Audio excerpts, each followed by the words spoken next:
Lucas capítulo 13. Lucas capítulo 13. Continuamos con la exposición de las parábolas de Jesús.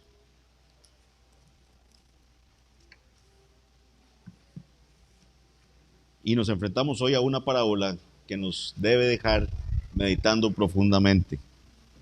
Como todo en su palabra, pero esta parábola es de muchísima reflexión. Y le decía a mi hermano Arles que providencialmente se relaciona, ¿verdad?, con lo que nuestro hermano estaba exponiendo ahora. Lucas capítulo 13, versículos 6 al 9. Estaremos exponiendo hoy la parábola de la higuera estéril. Parábola de la higuera estéril. Lucas 13, del 6 al 9. No pierdan el pasaje, ¿verdad?, porque constantemente vamos a estar yendo a él. Vamos a leerlo primero y después vamos a explicarlo punto por punto. Dice la palabra del Señor, Lucas 13, 6 al 9. Dijo también esta parábola. Tenía un hombre una higuera plantada en su viña y vino a buscar fruto en ella y no lo halló. Y dijo al viñador, he aquí hace 3 años que vengo a buscar fruto en esta higuera y no lo hallo. Córtala. ¿Para qué inutiliza también la tierra? Él entonces respondiendo le dijo, Señor, déjala todavía este año hasta que yo cabe alrededor de ella y la abone. Y si diere fruto, bien, y si no, la cortarás después. Como veremos hoy, cuando a Jesús le hicieron unos comentarios que se relacionaban con calamidades, ahora vamos a ver el contexto de la parábola, él adoptó un punto de vista muy diferente y corrigió esta misma tendencia de quienes lo rodeaban. De hecho, este es precisamente el tipo de situación que lo llevó a compartir esta parábola con sus oyentes. Ahorita vamos a ver de qué les estoy hablando. Esto lo vamos a estar estudiando de la siguiente forma. Primero veamos el contexto, que es importantísimo para poder entender por qué el Señor dijo esta parábola. Segundo, vamos a ver la parábola y después vamos a ver algunas aplicaciones de la misma a nuestros días. El contexto de esta parábola lo vamos a encontrar ahí mismo en Lucas, capítulo 13, donde estamos, versículos 1 al 5. Vamos a ver por qué Jesús les da esta parábola o les dice esta parábola a sus oyentes. Lucas 13, del 1 al 5. Dice así, en este mismo tiempo estaban allí algunos que le contaban acerca de los galileos cuya sangre Pilato había mezclado con los sacrificios de ellos. Respondiendo Jesús les dijo, ¿pensáis que estos galileos, porque padecieron tales cosas, eran más pecadores que todos los galileos? Os digo, no. Antes, si no os arrepentís, todos pereceréis igualmente. O aquellos 18 sobre los que cayó la torre de Siloé y los mató, ¿pensáis que eran más culpables que todos los hombres que habitan en Jerusalén? Os digo, no. Antes, si no os arrepentís, todos pereceréis igualmente. Vean el contexto. Llega una gente y le dicen a Jesús, ¿verdad?, le empiezan a contar, Señor, viera lo que pasó, ¿verdad? Viera lo que pasó. ¿Por qué? Porque en ese momento el Señor no estaba ahí en esa región. Entonces le empiezan a contar vea lo que nos dice el versículo 1. En ese mismo tiempo estaban allí algunos que le contaban acerca de los galileos cuya sangre Pilato había mezclado con los sacrificios de ellos. Aquí le informan a Jesús sobre un evento que debe haber ocurrido mientras, como les digo, él no estaba en esa región. No conocemos los detalles de lo que sucedió, excepto que aparentemente Pilato mató a algunos galileos cuando estaban ofreciendo sus sacrificios en el templo, de modo que su propia sangre se mezcló con la de los sacrificios. Eso es lo único que sabemos del contexto. Pero tiene que haber sido, ¿verdad?, un escándalo en el momento. Y ellos le empiezan a contar a Jesús lo que ocurrió. No podemos saber con precisión, como les digo, cómo sucedieron los hechos. Y realmente tampoco necesitamos conocer cómo sucedieron los hechos para poder entender lo que Jesús quiere decir con esta parábola. Lo que pasa es que ellos asumían, ¿verdad?, los que le están contando al Señor por la actitud de reprensión que el Señor tiene para con ellos, entendemos que ellos asumían que estos galileos habían sido juzgados por algo. O sea, eran tan malos que les pasó eso. Les sucedió esa calamidad, ¿por qué? Porque eran personas que probablemente estaban mal con el Señor, por ser particularmente pecadores. Esta era una suposición común entre los judíos. De hecho, vean que Jesús lo que les dice, ustedes creen que estos, pensáis que estos galileos, porque padecieron tales cosas, eran más pecadores que todos los galileos. O sea, vea que esa es la forma en que le están llegando a contar al Señor. Y como les digo, esa era una forma común de pensar para ciertas personas. ¿Cómo sabemos eso? Tenemos el caso de un ciego de nacimiento, ¿recuerdan? En Juan 9, del 1 al 3. Si quieren leo para ustedes, para que no pierdan el pasaje que estamos estudiando. Juan 9, del 1 al 3 nos dice lo siguiente. Al pasar Jesús vio a un hombre ciego de nacimiento. O sea, este hombre nunca había visto. Este hombre nació ciego. Y le preguntaron sus discípulos diciendo, Rabí es maestro, ¿verdad? Le dicen, maestro, ¿quién pecó? ¿Este o sus padres para que haya nacido ciego? ¿Ven la actitud de los discípulos? Ellos dicen, para que alguien haya nacido ciego, tiene que ser o que pecó este hombre, ¿verdad? O sus padres pecaron, porque es algo tan grave que no puede ser que no lo mereciera, ¿verdad? Que no fuera en retribución de algo que hicieron. ¿Qué le responde Jesús? No es que pecó este ni sus padres, sino para que las obras de Dios se manifiesten en él. Este hombre había nacido ciego para la gloria de Dios. ¿Por qué? Porque posteriormente el Señor Jesús va a sanar a este ciego. Y hasta ese momento nunca en la Biblia se había relatado una sanidad de un hombre ciego de nacimiento. Eso es muy importante. Y vean que providencialmente leímos ahí también en Lucas hoy el pasaje que escoge el Señor y dice que una de las señales que daría el Mesías es que daría vista a los ciegos. Y sabemos que esa sanidad física también era un mensaje de lo que espiritualmente él iba a estar haciendo también. Dar vista a estos ciegos espirituales que no podíamos ver la luz. Y él nos ha dado vista. Pero el Mesías iba a ser reconocido también, ¿por qué? Porque iba a dar vista a los ciegos. Y esa sanidad de este ciego fue tan notoria que la gente quedó asombrada. Pero entonces vean cómo este niño, ¿verdad? En aquel momento nace ciego para que el Señor sea glorificado. Y los discípulos estaban pensando mal. Estaban diciendo, ¿quién pecó? ¿Este o sus padres? La misma actitud que tienen la gente que está rodeándolo ahí cuando le está contando de la gente en Galilea que fue muerta por Pilato y su sangre se mezcló con los sacrificios. Ellos suponían que algo tan trágico como el hecho de nacer ciego tenía que deberse a que alguien cometió un pecado terrible. Por supuesto, muchos interpretaron que esto significaba que ellos mismos no podían ser tan pecadores como este hombre. ¿Por qué? Porque ellos no habían nacido ciegos de nacimiento. ¿Verdad? Entonces ellos decían, yo no soy tan, ¿verdad? Porque este tuvo que haber hecho algo peor porque yo sí veo. O probablemente la lógica que estaban teniendo la gente que le estaba contando al Señor sobre los galileos. O sea, ellos tienen que haber sido malos, porque a mí no me ha pasado eso. Y vean que muchas veces pensamos así. Y eso es lo que está atacando el Señor con esta parábola. ¿Qué dice Lucas 13, 2 al 3 en el pasaje que estamos leyendo? Respondiendo Jesús les dijo, ¿pensáis que estos galileos, porque padecieron tales cosas, eran más pecadores que todos los galileos? Os digo, no. O sea, la respuesta de Jesús es contundente. No es así. Ellos no eran más pecadores que todos los galileos. Eran igualmente pecadores. Y dice, antes, si no os arrepentís, y ahora se lo está diciendo a ellos, todos pereceréis igualmente. Todos van a perecer igualmente. O sea, ustedes no crean que ustedes son mejores que ellos. Ustedes también van a perecer. Y ahorita explicamos esa palabra perecer. Aquí Jesús responde de dos maneras. Primero, deja claro que no podemos asumir que algunas personas deben ser peores pecadoras que otras solo porque les han sucedido tragedias en su vida. Esa es una terrible forma de pensar. Cuando usted cree que alguien es pobre o que alguien tiene una enfermedad o que alguien es porque esa persona, ¿verdad?, es más pecadora. O sea, tengan mucho cuidado cuando, ¿verdad?, y arrepiéntase si usted ha estado pensando así. De esta manera Jesús desafía nuestra tendencia a compararnos con otros que creemos que deben ser peores que nosotros para sentirnos nosotros como superiores.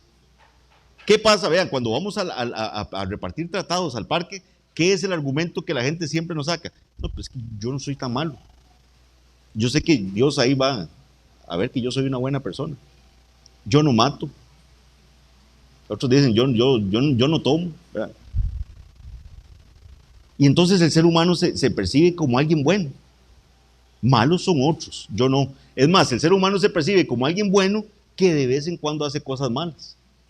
Cuando el Señor más bien en la Biblia nos dice que, ¿qué le dijo el Señor en la parábola que estudiamos hace unos días? Ustedes siendo malos saben dar buenas dádivas a vuestros hijos. O sea, ustedes son malos que a veces hacen cosas buenas, ¿verdad? Es diferente la percepción que el Señor tiene de nosotros. Y la otra forma, la otra que Jesús responde con respecto a esto es que Jesús nos desafía a pensar en nuestro propio pecado y nuestra propia necesidad de arrepentimiento para que no perezcamos nosotros mismos. O sea, ellos no debían estar tan enfocados en lo que le pasó a los galileos, sino que tienen que verse enfocados en su condición espiritual. Si usted no se arrepiente, usted va a perecer igualmente. No significa que Pilato va a venir y le va a mezclar la sangre con los sacrificios. No, usted va a perecer en el infierno. Eso es lo que el Señor le está diciendo. Y ahorita lo vamos a ver ahí. Jesús nos exhorta a eliminar esa tendencia pecaminosa de pensar que de alguna manera somos mejores que otros simplemente porque no hemos tenido, porque hemos tenido una vida con menos dificultades. Cuando Jesús dice que todos pereceréis igualmente, definitivamente está haciendo una referencia al juicio final. Ahí no va a escapar, de ahí no va a escapar. Después de todo, no es cierto que el juicio final es lo que todos debemos enfrentar si no nos arrepentimos. O sea, si usted no se arrepiente, va a ir al juicio final. O sea, eso es seguro. ¿Por qué? Nuestro hermano Ali nos hablaba de la justificación. Para los que el Señor ha salvado, ya ese juicio pasó. Y el Señor en sentencia declaró, usted es justo, usted es inocente. Por lo que usted ha hecho, no, por lo que hizo Cristo.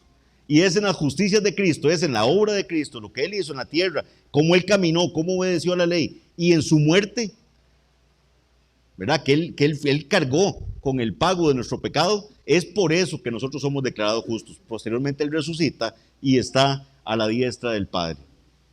Pero entonces ya el que el Señor salvó, ya lo justificó. Ya esa sentencia está dada. Usted es inocente. Y a usted, el Señor lo ve en Cristo. O sea, el Señor ve sus justicias como las de Cristo. No las nuestras, porque las nuestras son como trapos de inmundicia. Es la justicia de Cristo. Lo que Él pagó, lo que Él vivió. Pero el que no ha venido a Cristo sabe que lo que le espera es una horrenda expectación de juicio, es lo que dice. Y lo que está haciendo es acumulando ira para el día de la ira.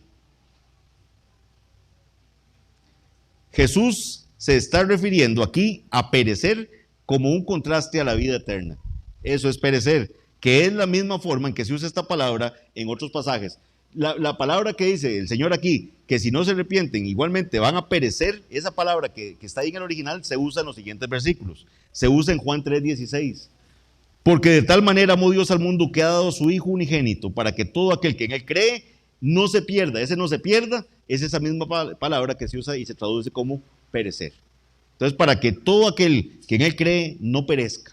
Debería entenderse así, y así lo traduce la versión en inglés, mas tenga vida eterna. O sea, el que no perece, tiene vida eterna. Ese perecer es la condenación en el infierno. A eso se está refiriendo. Juan 10, 27 al 28, que dice, mis ovejas oyen mi voz. Y esa es la gran bendición, las ovejas del Señor que andan ahí errantes, que andan ahí perdidas, que andan ahí, que hay que ir a buscar a esas ovejas. En el momento en que les es predicado el Evangelio y el Señor les transforma su corazón duro de piedra en un corazón de carne, esas ovejas van a oír la voz del pastor y van a venir, porque el Señor Jesús dijo, mis ovejas oyen mi voz y yo las conozco y me siguen y yo les doy vida eterna. ¿Y qué dice? Y no perecerán jamás. No perecerán jamás, ni nadie las arrebatará de mi mano. Pasaje que leyó nuestro hermano. No perecerán jamás. Pero el Señor le está diciendo aquí a estos que están contándole el evento de los Galileos, que si ellos no se arrepienten, igualmente van a perecer. Sigue el pasaje que estamos estudiando antes de entrar a la parábola. Estamos viendo el contexto. Vean lo que dice Lucas 13, 4 al 5. O aquellos 18. O sea, entonces Jesús, ya que le están contando de esa noticia a los Galileos, cuya sangre fue mezclada con los sacrificios, Jesús le dice de otro evento que él sí conoce.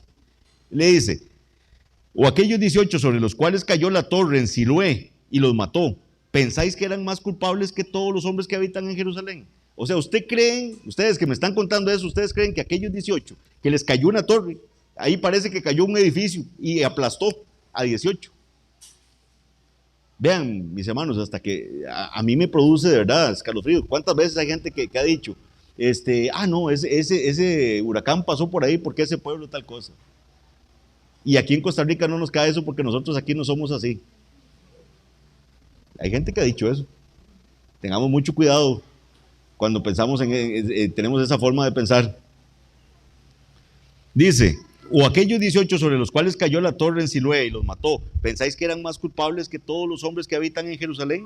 Os digo no, antes si no os arrepentís, todos pereceréis igualmente. Jesús está dejando claro a la gente que le pasan cosas así, no es porque sean más pecadores que ustedes.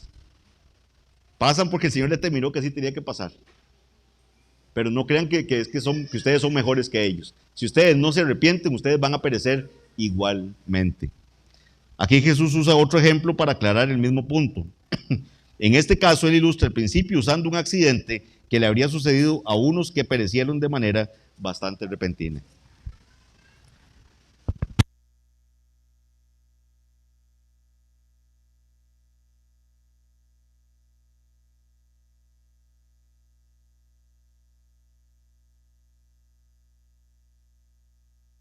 Ninguno de nosotros sabe cuándo podríamos morir.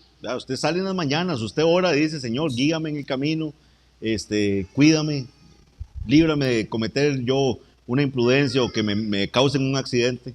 Espero que por lo menos estén orando, ¿verdad? Cuando están saliendo, porque no sabemos qué nos puede pasar. Saliendo de aquí nos puede pasar algo y nos morimos.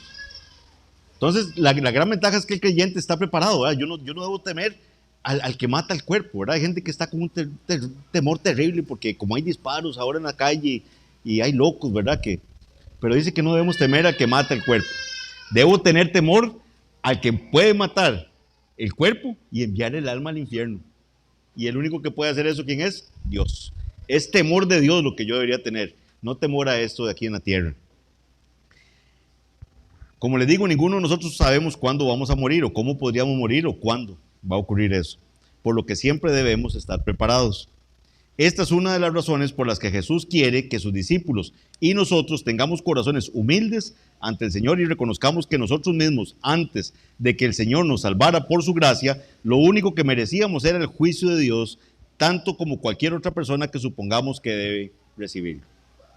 Antes de que el Señor lo salvara, usted era tan culpable como cualquiera de los que están ahí afuera. Y lo único que merecíamos era el castigo del infierno. Y si el Señor hubiera actuado con justicia así con nosotros, nos hubiera mandado al infierno. Pero no nos aplicó su justicia, nos aplicó su gracia. Nos salvó por gracia, nos dio algo que no merecíamos, aplicó misericordia a nosotros. Usted no es salvo porque usted lo merecía. Recuerden cuando le decía el Señor al pueblo de Israel, vean, ustedes son un pueblo especial. Ustedes son un pueblo apartado para mí. Pero ¿saben qué? Yo no los escogí a ustedes porque ustedes fueran el pueblo más especial que el resto. Los escogí porque eran el pueblo más insignificante de toda la tierra. Así se los dice. Y así es como tenemos que entenderlo. El Señor nos salvó por su gracia. No hay nada en nosotros que podamos decir, es que Dios de verdad tenía buen ojo porque vea cómo me escogió a mí y de verdad qué buena escogencia. No, o sea, el Señor nos salvó y nosotros no merecíamos eso. Éramos un vil pecador, una oveja que estaba bien perdida y que Él tuvo que agarrar y ponérsela en el cuello y venir y traerla y se alegró cuando llegó con nosotros, dice así, y hizo fiesta porque había encontrado la oveja perdida.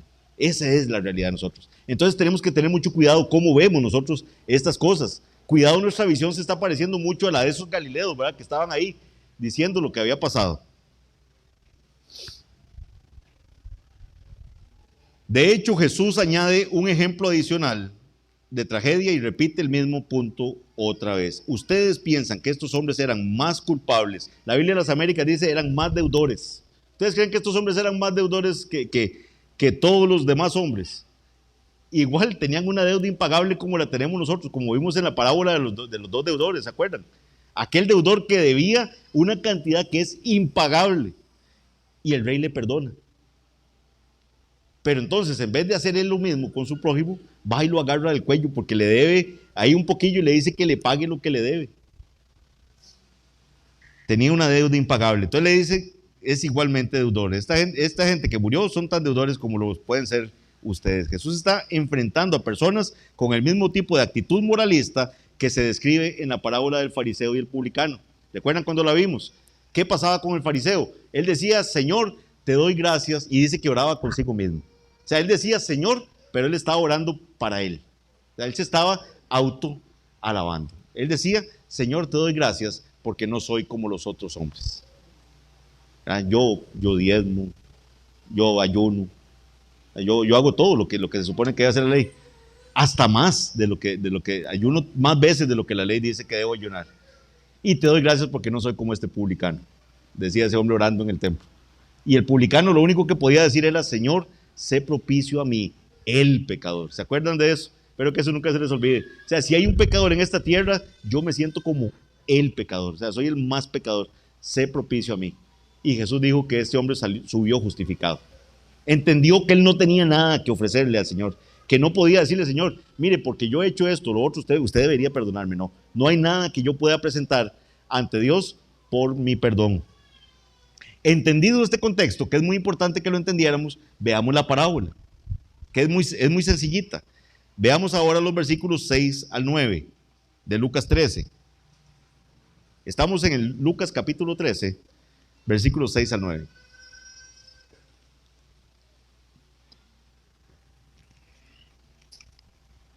Dice así la palabra del Señor. Dijo también esta parábola. Entonces vean, este dijo también, es que lo que les acaba de decir está ligado a esto. Estos hombres que le estaban diciendo de ese evento, ahora el Señor les dice una parábola. Dijo también esta parábola. Tenía un hombre una higuera plantada en su viña. Una higuera es la que produce higos, ¿verdad? Y la viña es donde se siembran las uvas, ¿verdad? Es las matitas de las uvas. Tenía un hombre una higuera plantada en su viña y vino a buscar fruto en ella y no lo halló. Y dijo al viñador: he aquí hace 3 años que vengo a buscar fruto en esta higuera y no lo hallo. Córtala. O sea, ya 3 años de estar viniendo a buscar fruto, a buscar esos higos, ¿verdad?, que estoy deseando ahí y no encuentro. Córtala. ¿Para qué inutiliza también la tierra? Él entonces respondiendo le dijo: Señor, déjala todavía este año, hasta que yo cabe alrededor de ella y la abone. Y si diere fruto, bien, y si no, la cortarás después. Vean qué interesante. En este versículo 6 vemos, ¿verdad?, 3 cosas que se destacan. 1, una higuera, ¿verdad?, que es la que se llama. 2, una viña. Y 3, una expectativa de fruto. Esos son los 3 elementos. Tenemos una higuera que es plantada en una viña, tenemos una viña donde es plantada la higuera y tenemos un dueño que lo que está esperando es que eso dé fruto, ¿verdad? Esos 3 elementos están ahí presentes en esa parábola. Esos 3 elementos tenían que haber sido reconocidos fácilmente por los oyentes. ¿Por qué? Porque los 3 elementos se refieren a Israel. Los 3 elementos en el Antiguo Testamento tienen que ver con la descripción del pueblo del Señor. Y vamos a verlo de la siguiente forma. El primero, la higuera, el uso de la higuera, ¿verdad? Porque vean que es interesante, está hablando de un viñedo, pero hay una higuera plantada en el viñedo. Miqueas 7:1, oigan lo que dice Miqueas 7:1. Ay de mí, porque estoy como cuando han recogido los frutos del verano, como cuando han rebuscado después de la vendimia y no queda racimo para comer. Mi alma deseó los primeros frutos. Dice la versión de la Reina Valera.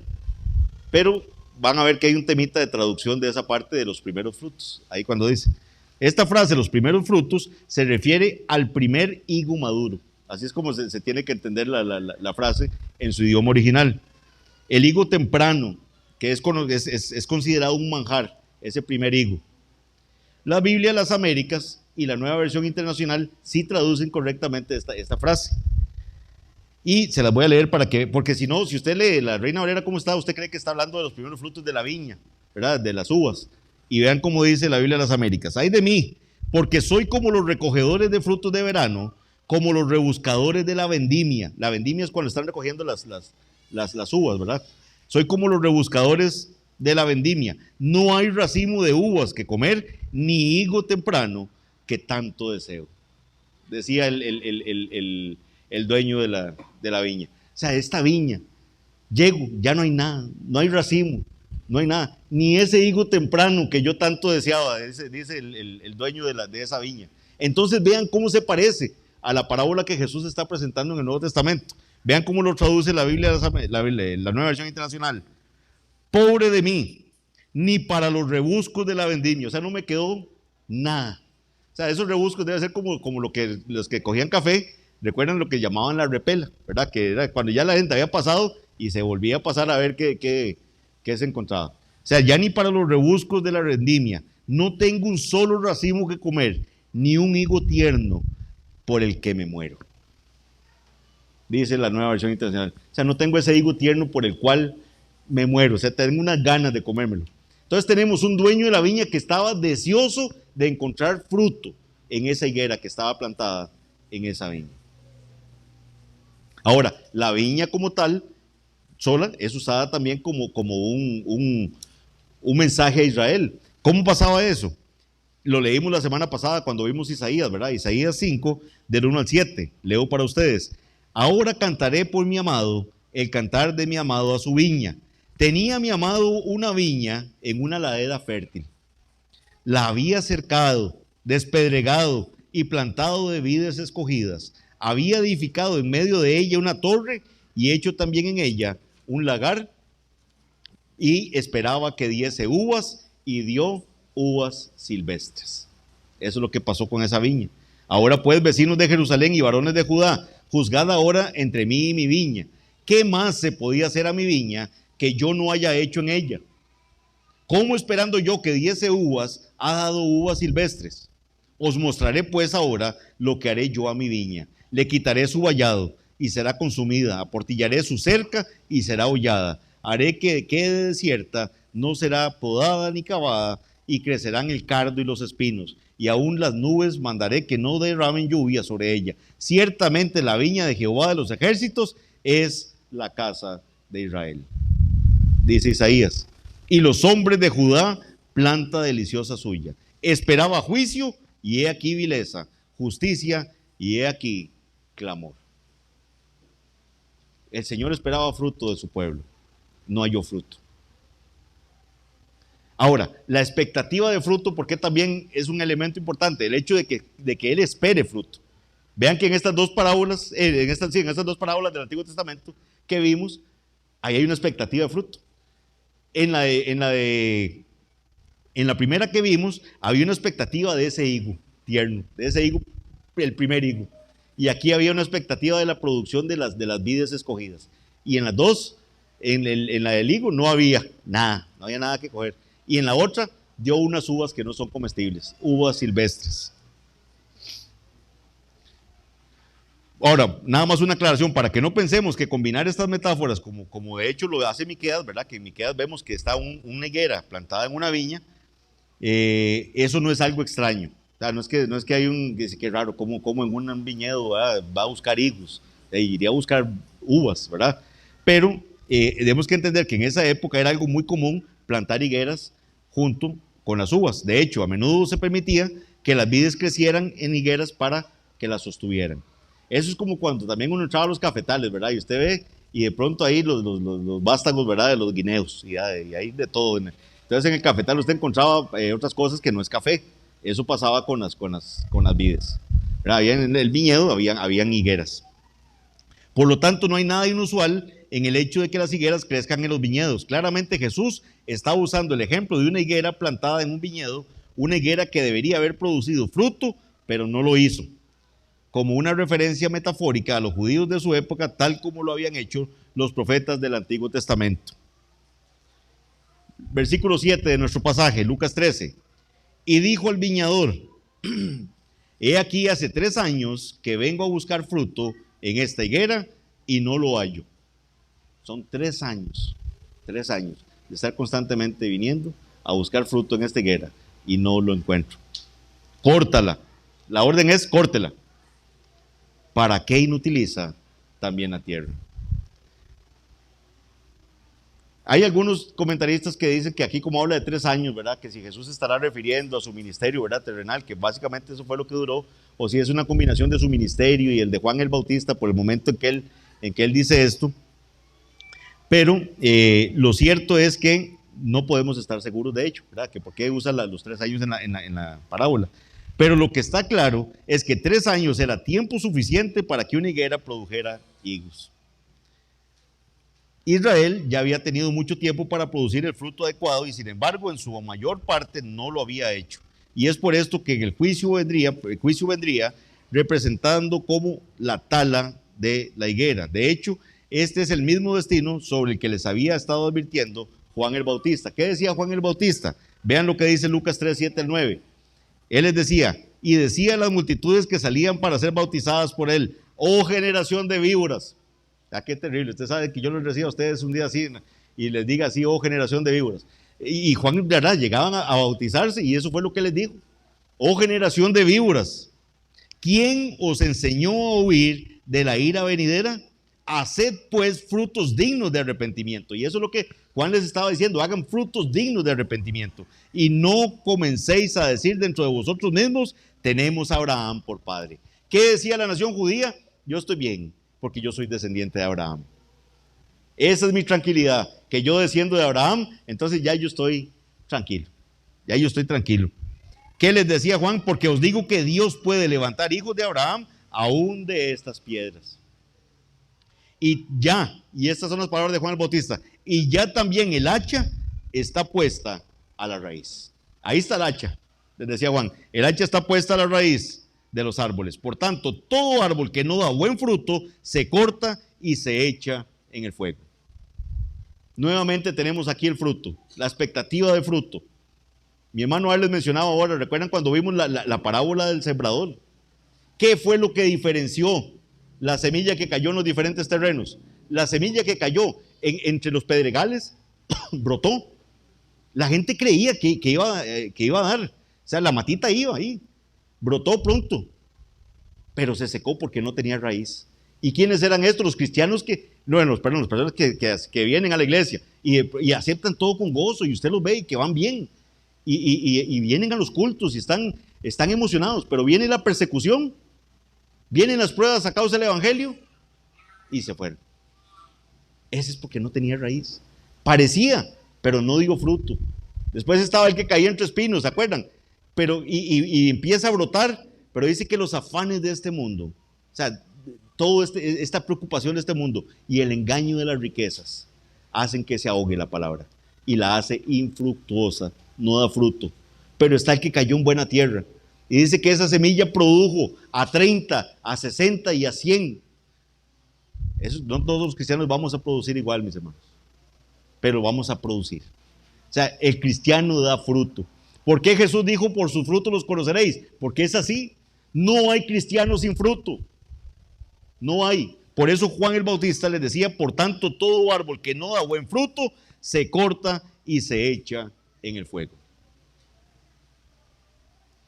Pero como veremos, Jesús intercede por ellos para que se les dé aún un poco más de tiempo. No la corte todavía. Deme un tiempito más. Voy a cavar alrededor. Voy a abonarla. Lucas 13, del 8 al 9. Él entonces respondiendo le dijo, Señor, déjala todavía este año. Mis hermanos, deberíamos ir meditando en nosotros mismos cuando oímos esto. ¿Cuántas veces habrá venido el Señor a buscar fruto en nosotros? ¿Cuántas veces habrá venido deseando ese higo, verdad? Ese higo temprano. Y estaremos produciendo nosotros. Estaremos produciendo. ¿Cuántas veces ha escuchado usted el mensaje del evangelio llamándolo a arrepentirse? Y usted está fijándose en aquel que lo mataron allá por andar en aquella esquina. ¿Ve? Es que por andar con esas juntas. Ese sí se lo buscó. El Señor le dice, si usted no se arrepiente, igualmente va a perecer. No crea que usted es menos pecador que ese hombre. Él entonces respondiendo le dijo, Señor, déjala todavía este año, hasta que yo cabe alrededor de ella y la abone. Y si diere fruto, bien. Y si no, la cortarás después. Esta parece ser una referencia al ministerio de Jesús, en el que Dios pacientemente le está dando todavía una oportunidad más a su pueblo de que se arrepienta. Le está dando un periodo de misericordia, pero no por mucho tiempo. Lamentablemente la mayoría de los judíos de la época de Jesús, ¿qué pasó? Lo rechazaron. A los suyos vino y los suyos no le recibieron. Mas a todos los que le recibieron, a los que creen en su nombre, les dio potestad de ser hechos hijos de Dios. Ni aún resucitando a los muertos le creyeron. No aprovecharon la bondad que Dios les había mostrado al ser tan pacientes.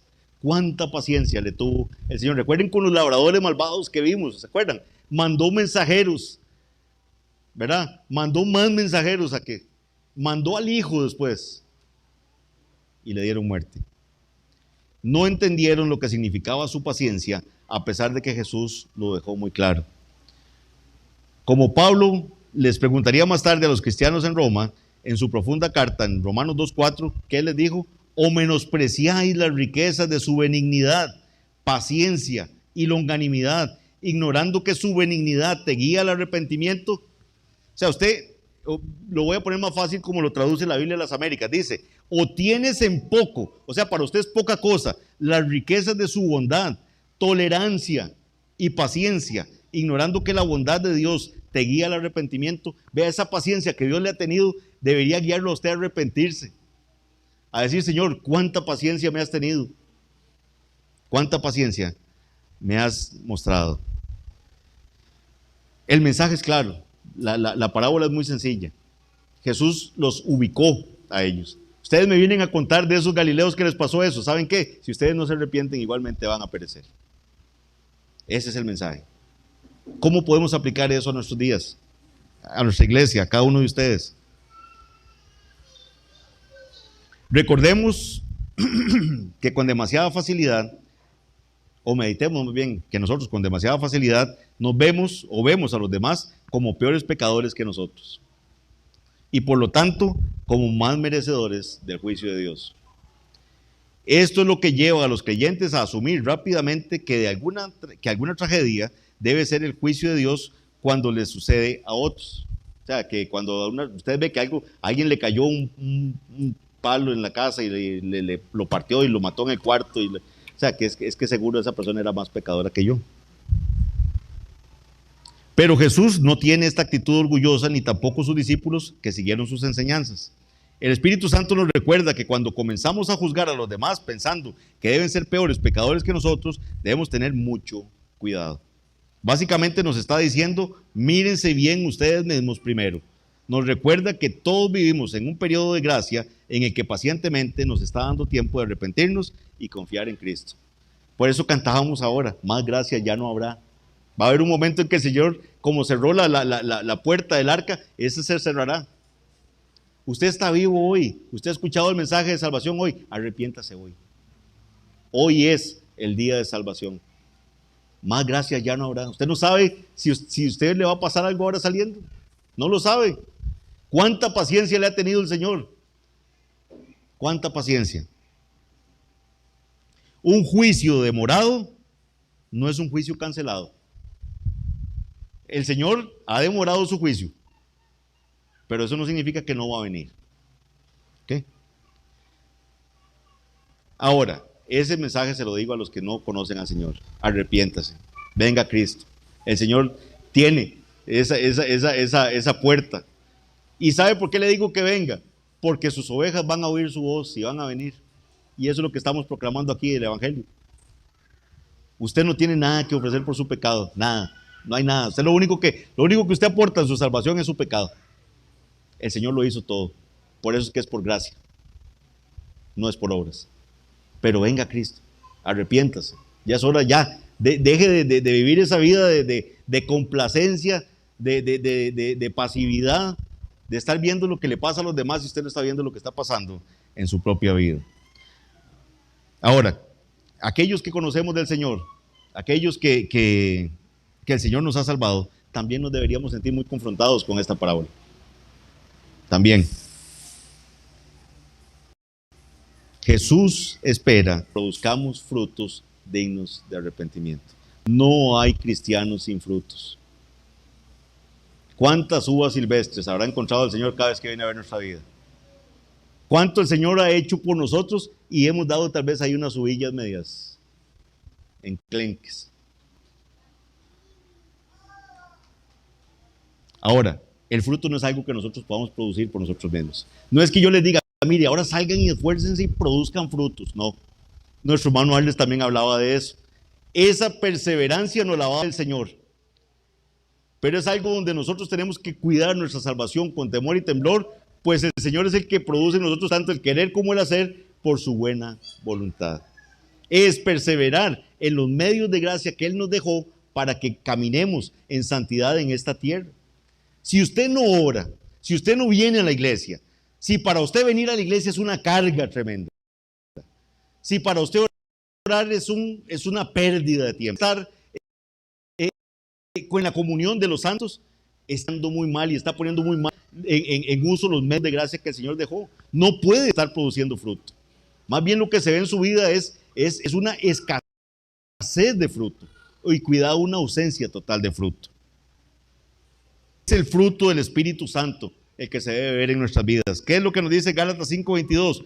Mas el fruto del Espíritu es amor, gozo, paz, paciencia, benignidad, bondad, fe, mansedumbre y templanza. Templanza es dominio propio. Eso es lo que significa. Todo eso vamos a ir creciendo, todo eso viviendo en la vida del cristiano. Ese es el fruto que Jesús busca en nosotros. ¿Qué tanto se ha dado? Ahora voy a hacer una serie de preguntas para que nos autoexaminemos, porque aquí hay dos peligros. Hay dos peligros. El peligro más terrible es que usted crea que es cristiano y no lo es. Y entonces está en ese apartado que nuestro hermano Arles decía ahora. Estuvo ahí en medio, cantaba, usted creía que era creyente y después ya se demostró que no. Porque lo que produjo que fueron cardos y espinos, lo que produjo fue un fruto, esas uvas silvestres. Y eso es lo que nos decía ahora el hermano, exhortándonos con el libro de Hebreos. Los frutos no es algo que nosotros podamos producir con nuestras fuerzas. Ese fruto lo da el Espíritu Santo en nuestras vidas. Y todo cristiano que tiene el Espíritu Santo va a producir fruto sí o sí. No hay cristianos sin fruto. Consiste en caminar en santidad y hacer las buenas obras para las cuales Dios nos ha creado de nuevo en Cristo. ¿Qué es lo que dice Efesios 2:8-10? Porque por gracia sois salvos por medio de la fe, y esto no de vosotros, pues es un don de Dios, no por obras para que nadie se gloríe, porque somos hechura suya, creados en Cristo Jesús para buenas obras. Ven, el Señor nos salva, Él nos crea de nuevo, somos una nueva criatura en Cristo. ¿Para qué? Para buenas obras. Dice, ¿y cuáles son esas buenas obras? Las cuales Dios preparó de antemano para que anduviéramos en ellas. Dios lo salva, no por nada que usted haya hecho, es por gracia, para que no sea por obras, para que usted no se pueda gloriar en eso. Pero lo salva ¿para qué? Para que anden buenas obras. Y esas buenas obras las preparó el Señor de antemano para que usted anduviera en ellas. ¿Usted está andando en esas buenas obras? Esa es mi pregunta. Usted se ha preguntado, Señor, ¿cuáles son las buenas obras para las cuales tú me salvaste? ¿Por qué no siento que en mi vida yo esté produciendo fruto?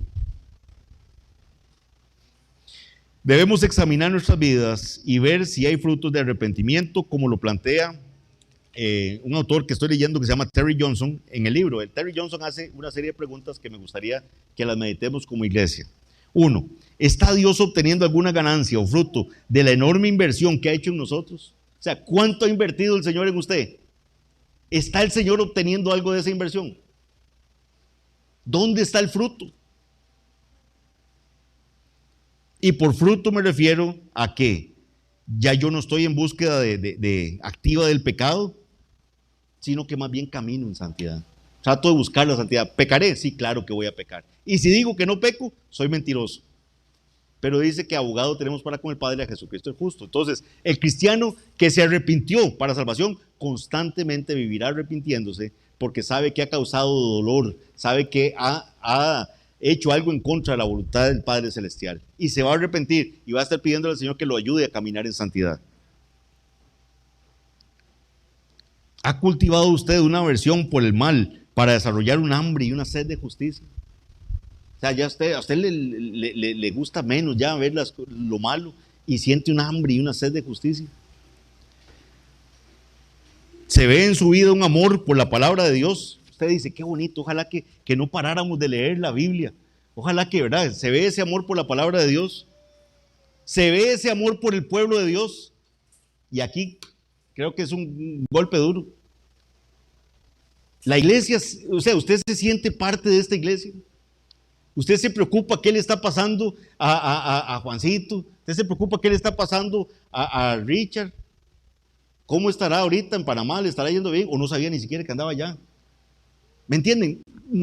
Se ha desligado usted del ambiente de la iglesia. ¿O si se siente parte de?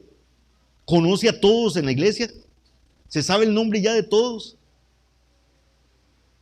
Vean que todo esto se los estoy diciendo con mucho amor, pero no podemos caer en la indiferencia. No podemos caer en el no es conmigo.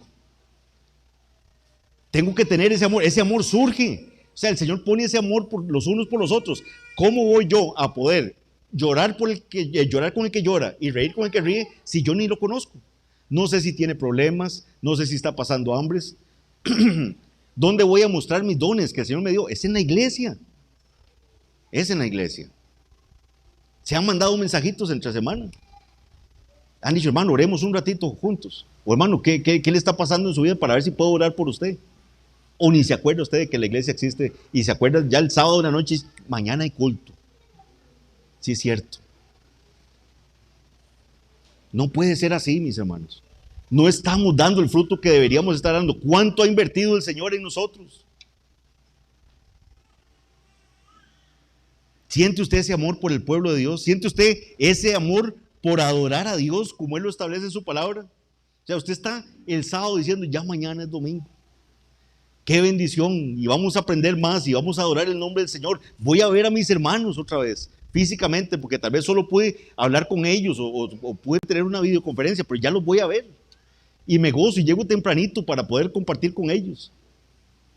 Y mis hermanos, si no está pasando eso, medite por qué no está pasando. Esto no tiene, esta es una disciplina instructiva. Estamos predicando la palabra de Dios para que eso llegue a sus vidas y usted pueda meditar y cambiar y ver, Señor, ¿qué está pasando en mi vida? ¿Por qué no estoy dando fruto? ¿Por qué me siento apático? ¿Por qué no quiero llegar a la iglesia? ¿Por qué no me he relacionado con mis hermanos?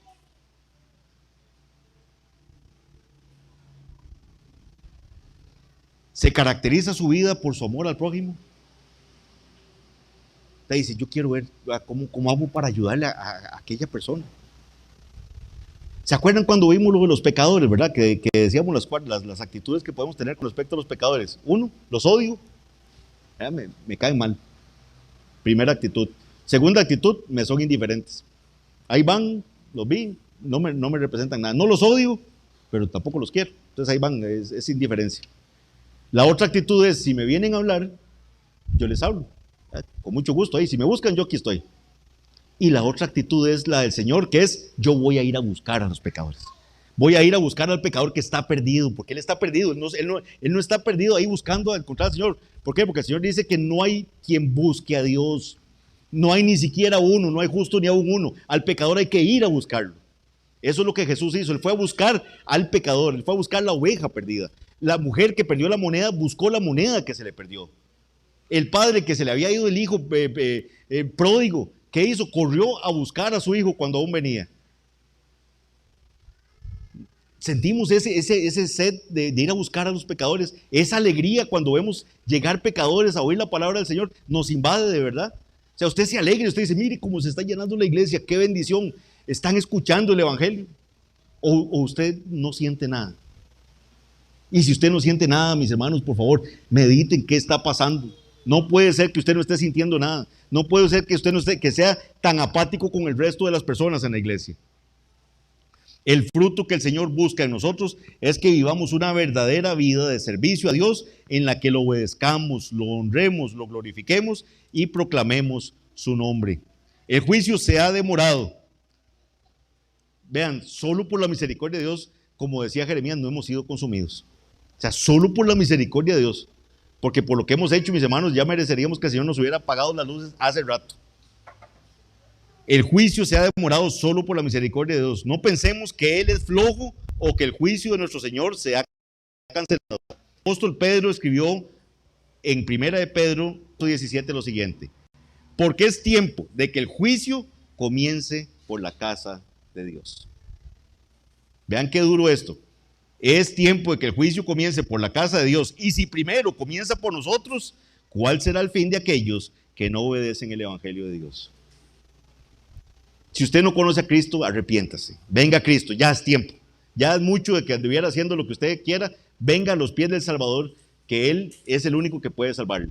Y si usted ha sido un cristiano flojo, sin frutos, también arrepiéntase. Ya, ¿verdad? Deje esa flojera y comparta con los demás y dé fruto pero sabiendo que no es en sus fuerzas, clame al Señor que Él le dé las fuerzas suficientes y le dé el ánimo para poder amar las cosas de Él cada día. Vamos a orar. Padre bendito, Señor, te damos gracias. La exhortación ha sido dura, Señor. Tu palabra es viva, es eficaz y es más cortante que toda espada de dos filos. Ayúdanos a entender cuán flojos hemos sido, Señor. Permite que nos arrepintamos de corazón y que entendamos que aquí no estamos jugando, Padre. Estamos glorificando tu nombre y queremos ser obedientes a tu palabra. Que la gloria sea para ti únicamente. Y te damos las gracias. Bendice ahora lo que viene, Señor, que es la celebración de tu cena, en el nombre de Cristo Jesús. Amén. Vamos a celebrar.